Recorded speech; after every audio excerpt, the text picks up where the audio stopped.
Join Conjipuram SCSVMV NAC A-Grade University. 100% scholarship, excellent placements, global excellence with Indian values. Admissions are open now. இந்தியர்களின் வெளிநாட்டு பயண செலவு March மாதத்தில் 10,043 கோடி ரூபாயாக குறைந்துள்ளதாக ரிசர்வ் வங்கியின் தரவுகள் மூலம் தெரியவந்துள்ளது.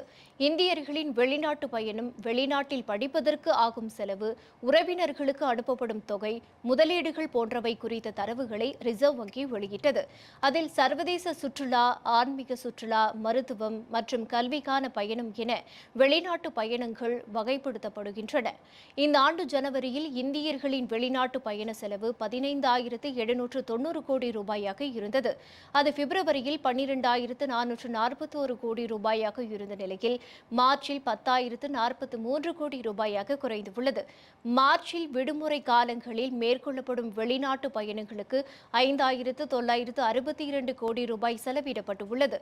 அது இந்தியர்களின் ஒட்டுமொத்த வெளிநாட்டு பயண செலவில் 57%. மார்ச்சில் கல்விக்கான வெளிநாடு பயண செலவு 4,308 கோடி ரூபாயாகவும், வணிகம், மருத்துவம், ஆன்மீகம் போன்றவற்றுக்கான வெளிநாட்டு பயண செலவு 204 கோடி ரூபாயாகவும் இருக்கிறது என்று ரிசர்வ் வங்கியின் தரவுகளில் தெரிவிக்கப்பட்டுள்ளது. மேற்காசிய போர் காரணமாக டாலருக்கு நிகரான இந்திய ரூபாயின் மதிப்பு சரிவில் இருக்கிறது. வெளிநாட்டு பயண செலவுகளை குறைப்பதால் அந்நிய பரிவர்த்தனை குறையும். அதன் மூலம் ரூபாயின் மதிப்பு வீழ்ச்சியடைவதை குறைக்க முடியும். அதனால் சமீபத்தில் வெளிநாட்டு பயணங்களை இந்தியர்கள் தவிர்க்குமாறு பிரதமர் மோடி வேண்டுகோள் விடுத்திருந்தார்.